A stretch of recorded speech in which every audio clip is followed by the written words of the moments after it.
I'd like to begin with a story about a movie I saw, a documentary some time ago. And in the documentary, it was about a gentleman who was in an accident and lost his memory entirely. He could speak English and he could do math, but past that, couldn't remember a thing. And what struck me about this documentary was he had few to no emotions. So what that tells me is that our history, which is embedded in our subconscious mind, contains a lifetime of information that we're not aware of, but we react to. Just like a scar on our face. If we had a scar, we'd go immediately to a plastic surgeon. But in 1920s Germany, it was a sign of a badge of honor that you belong to the elite. So it's how we react to things that we've been programmed to react to based on our history. And that brings us to the subconscious mind. And the subconscious mind is usually thought of as a dark, unknowable place, but really it's only made up of one thing and one thing only. And that's pictures. Pictures are the fabric of the subconscious mind. And so the subconscious mind is made up of images, subconscious metaphorical structures. So for example, I may be an angry person, and for me, my rage would be a volcano in my subconscious mind. And we'll get more into detail about that. But the key to gaining entrance into the subconscious mind is to speak the same language as the subconscious mind, the language of pictures, which means we're going to treat them as real. For example, when you go to sleep at night and your conscious mind shuts off, what do you see? Pictures. And you believe everything you see because the subconscious mind believes everything it sees. So by treating the figures in our subconscious as real, it opens up the subconscious mind to direct observation. By treating the figures that we see, for example, if I looked at that volcano that came up and I treat it as real, it would open up a history of information, which will become clear as I go along.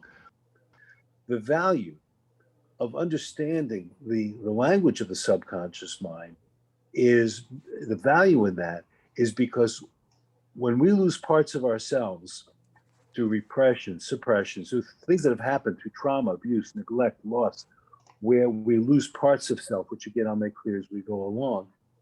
If we speak the language of the subconscious mind, we can find and retrieve the lost parts of self, because that's where the parts of self that get lost go.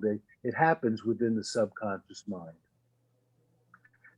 The way it works is the left logical brain looks at the right visual brain and sees something and reacts to it subconsciously.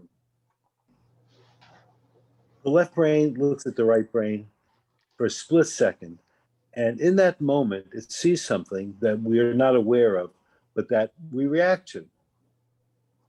What the brain does, for example, if I have a large file and it's too large for the computer to contain, what we do is we condense it into a zip file. Well, that's what the brain does. The brain condenses information into these storage information forms that are called metaphors. I call them metaphorical subconscious structures. I add the word structures because if I dream about this table at night, it's going to be as solid in my dream as it is in reality. In reality, it's solid. In my subconscious mind, when I dream about it, it's solid.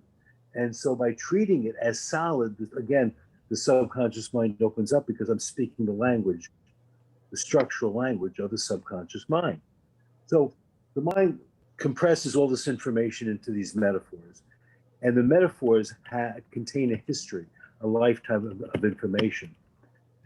Again, the value of doing this is to retrieve the parts of self that got lost within the subconscious mind due to dissociation, which I'll explain it this way. A gentleman came to see me, and he was in a plane that took a nosedive, and everyone's screaming. And last second, the pilot pulls the plane up, takes it to the nearest airport. Everyone jumps off unharmed. But now he's sitting in my office with severe post-traumatic stress. I said to him, let me ask you a very, very, very odd question. Did you live through that plane ride? And he looked up for a moment, he thought, he went, no, not really.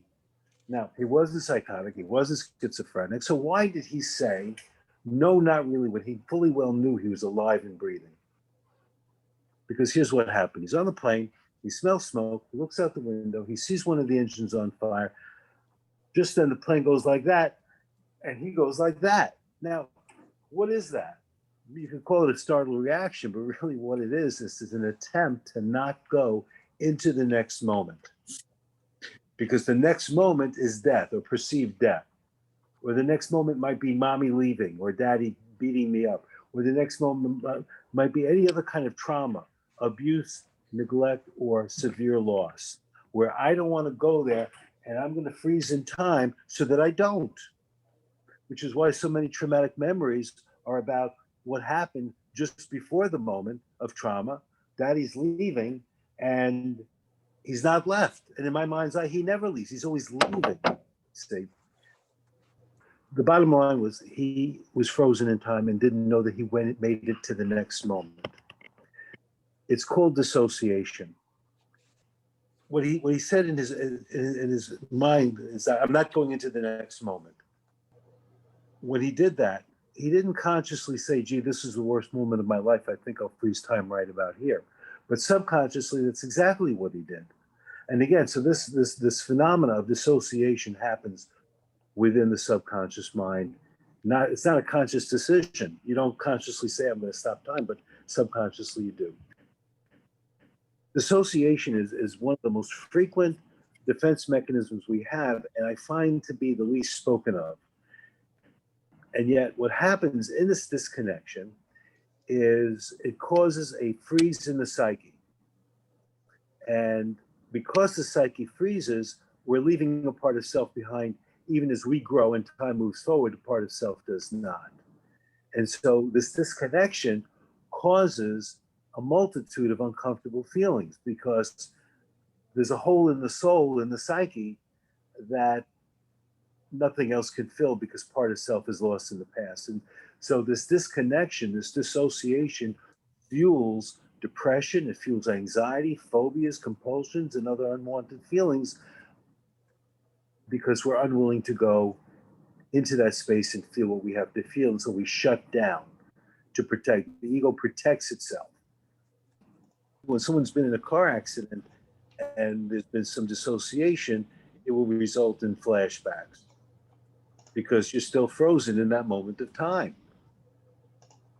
And so a way to heal dissociation is to recover the lost parts of self. And so the theory here from David Grove, the way to heal dissociation is to, number one, find the part of self that's frozen in what we call the T-1 moment, that is the moment before the trauma, abuse, neglect, or loss, and bring it over to T+1 the moment after, so it can be reintegrated and grow. Many theories in therapy value catharsis, that is getting your feelings out. And no question there is value to that. But if we're looking at healing memories or healing parts of self, then we want to find the part of self that didn't make it through and recover it and move it through to T+1. And we want to do it in a non-traumatic, analgesic way. So again, the process of dissociation leaves parts of self stuck in the past. And we want to, and it creates an empty space within the mind and the body. And that could be why you're not comfortable in your own skin. And so what happens when we lose parts of self, it happens over time, or it can happen immediately, but over time, it becomes an accepted norm. So the parts of self that are lost feels to be or experienced to be something that just can't be recovered. But in effect, it limits our emotional availability. It limits our emotional responsiveness. And to regain that, we want to restore the part of self that where the split occurred.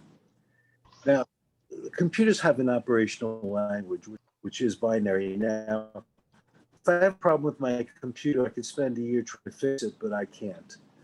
A programmer comes by, goes, click, fixed. Why could he do it in minutes what I couldn't do in any amount of time? Because he knew the operational language of the machine, which is binary. Our inner mind, it's called the primary process language, does not speak English. The machine language, the operational machine language of our mind is pictures. And in speaking the metaphorical language, we can find the disconnected parts and bring them back online. The way the mind works, the operational language of the mind is the left brain looks at the right brain in 1/10 of a second, in the blink of an eye. And so we're not aware of what we saw. It's unconscious, it's subconscious, and we do it a thousand, maybe possibly thousands of times a day, countless times a day. The left brain looks at the right brain and reacts. You're not sure of what you saw. You're not aware of what you saw, but you know how you feel when you see it. You know if you feel safe or you feel unsafe. If we're walking down the street and a big dog comes up to us out of nowhere and you go to pet it and I back off, how long did that take? Like that, immediately. So you have to go through a lifetime of information in 1/10 of a second, and you're not aware of what you saw, but you know if you feel. So from a behaviorist point of view, the behaviorist point of view has always been the stimulus and the response, and somewhere in between is a knowable black box where things happen to produce the response. Well, now we know what's in that black box, pictures. And accessing those pictures gives you a locus of control you don't ordinarily have. Viktor Frankl said, between the stimulus and response, there is a space. And in that space is our power to choose our freedom and our response. And therein lies our growth and our freedom. Well, let me say this. How much space is there between the time that dog approaches you and your response? Like no time, like 1/10 of a second. And yet, it is true that between the stimulus and the response is that space where we have the power to choose. And we gain the power to choose when we know what the metaphor is that's producing the response. The word space is a very appropriate word because we want to locate the space where that feeling is coming from, where the unwanted feeling is coming from. The rage might look like a volcano in the subconscious mind. Now, metaphors have a life of their own. So if we find a volcano and we want to calm it down, we could use our imagination and maybe have a snowstorm over it and cool it down. And that'll work for about a day. But because the volcano doesn't want to cool down, it's a volcano, it wants to rage. If you give the volcano an opportunity to do what it wants to do, it can release its information because that volcano contains information. And when it releases its information, it can change. And when it can change, your response changes. Because again, it's all automatic. You're responding to what you're seeing. So we want to honor the volcano. We want to honor the metaphor because it has a life of its own. And we want to find out what it can do and what it wants to do, or how it may want to be different, or maybe where it came from. Maybe it wants to go where it came from. So it's no longer in your psyche. But the metaphor has a life of its own, and we want to honor it as such. And so again, doing that, we're speaking the language of the subconscious mind, which gives us direct access to our storage information forms that we're responding to. Now, a volcano already resided within the subconscious mind before we found it. So if I say we find a volcano, how long has it been there? All my life. 10 years. Whatever the answer is, it was there before we named it. It's just now we're naming it. And we're able to name it by slowing down the perception of time. David Grove invented something called clean language. And clean language is a language that we use to go into the subconscious mind and not step on what we're finding. the subconscious mind, these metaphors are fragile. And because they're fragile, we want to treat them in a different way than we do with ordinary language.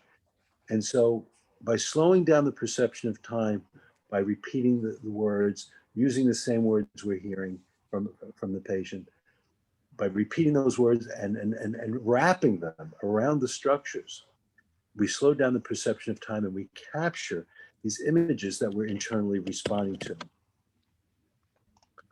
When the conscious mind observes the subconscious mind, we're looking at the pictures that are at the source of the problem that we have. And, it's easy to say, well, these images represent problem. But the truth is, these pictures are the source. They fuel the uncomfortable feelings that we're having. The interesting thing is that when the conscious mind observes the subconscious mind can change on its own. And again, let me say this: we're not using the imagination here. That won't work. That won't hold. We want to just use the self-regulating capacity that the psyche has. And so there's a law in physics. It's not a theory, it's a law.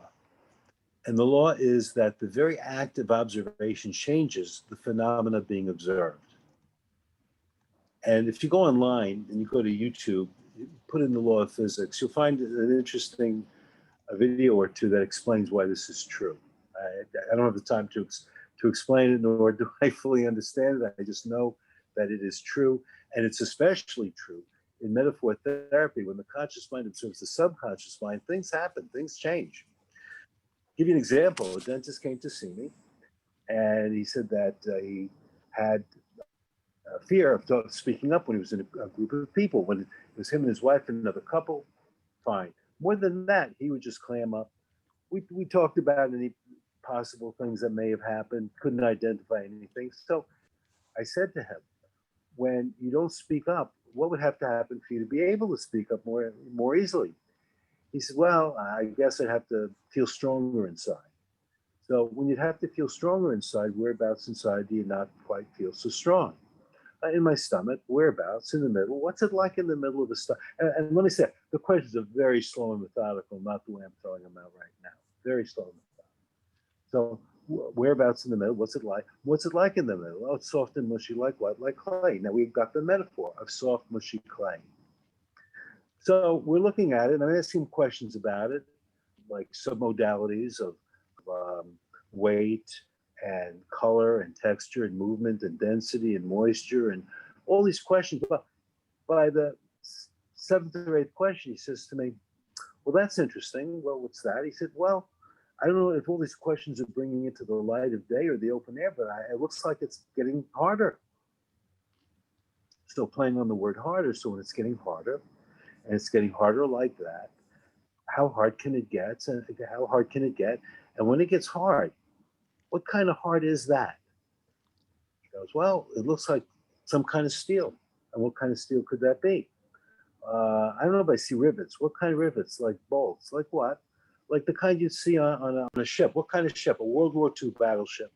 So we go from soft, mushy clay to a World War II battleship, and I did not influence it. I did not suggest it. I simply questioned it, or as David Grove would have said, interrogated it. And that might be closer to the truth. You're interrogating the metaphor. You're asking every possible question for it to give up its details, and as it does so, it has the opportunity to change on its own. And so now we've got a World War II battle cruiser.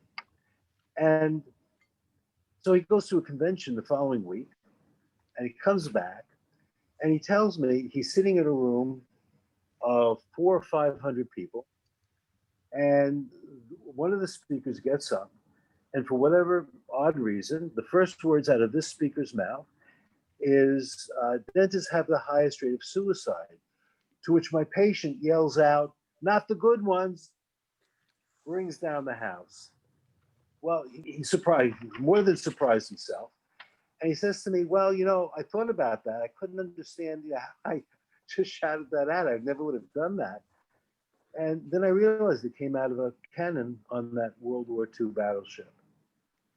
You see, as automatically as he was shut down, even had he been guaranteed a great response, that's how automatically he shot back when his subconscious structure, his metaphor, was changed.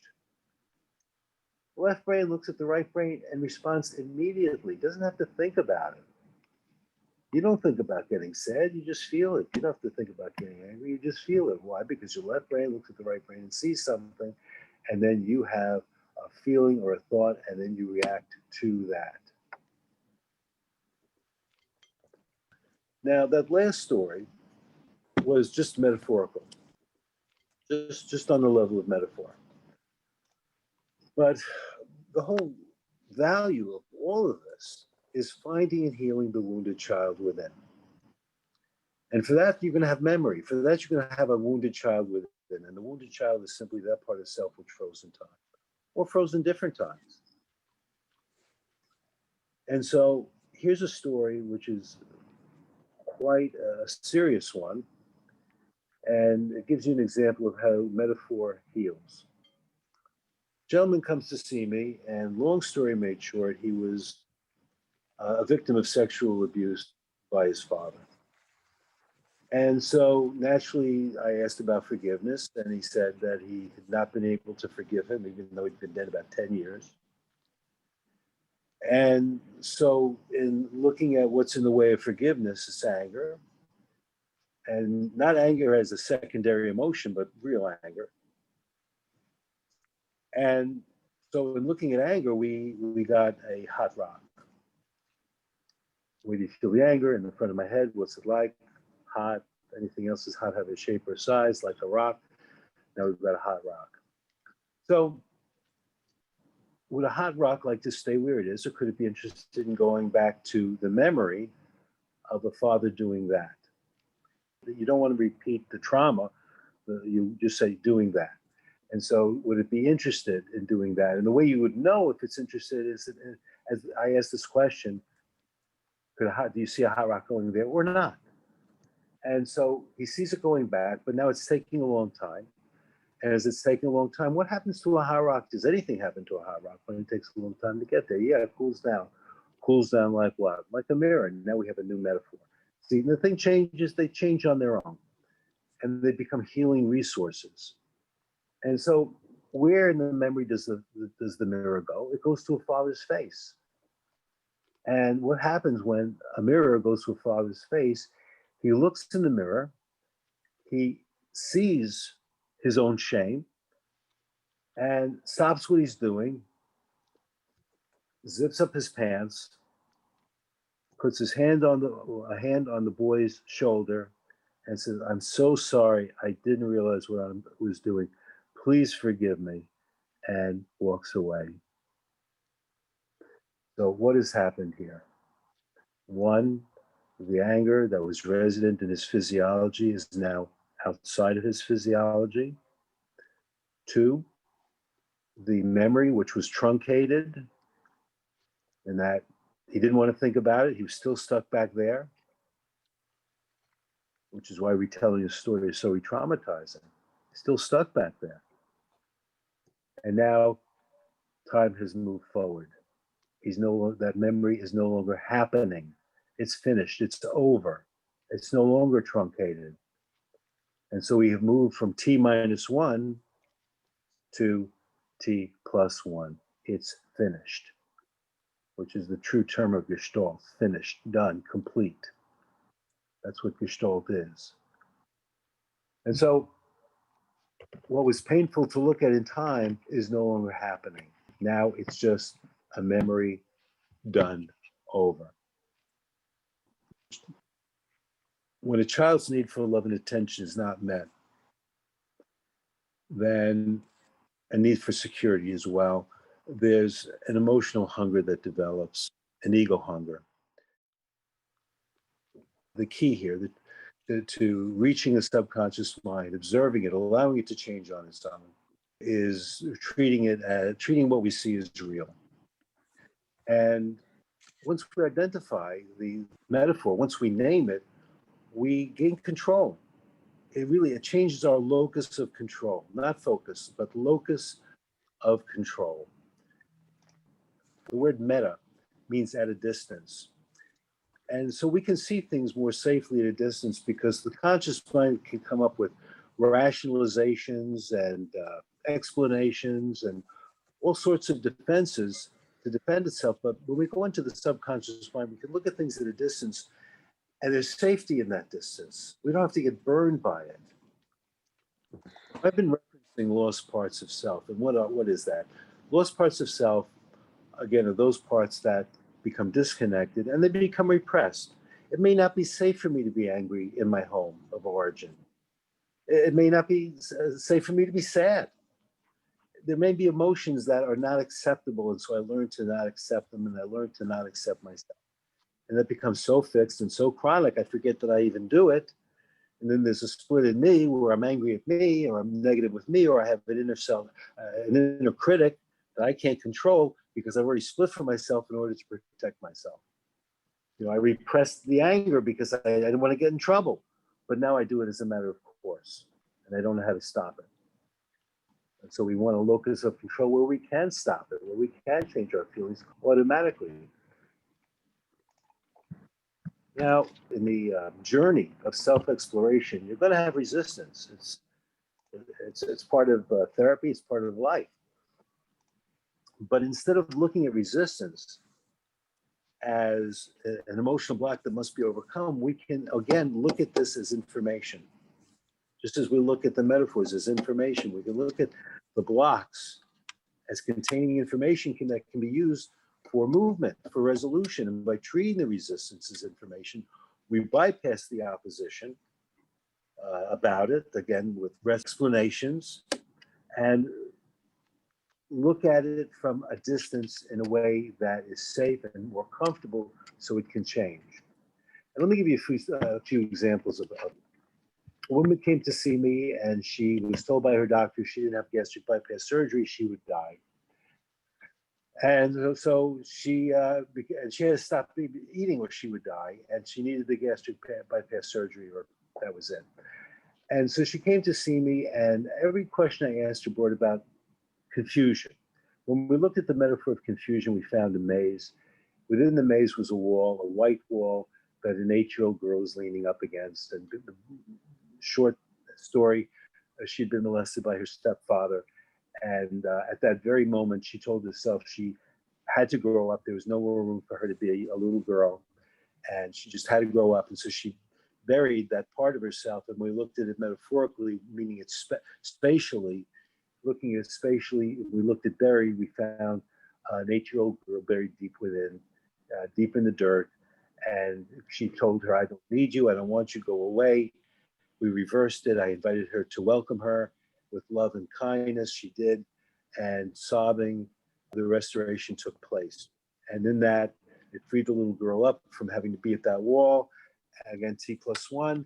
And she lost a sweet tooth, which had brought her in. In fact, she lost so much weight she didn't need the gastric bypass surgery, as it turned out.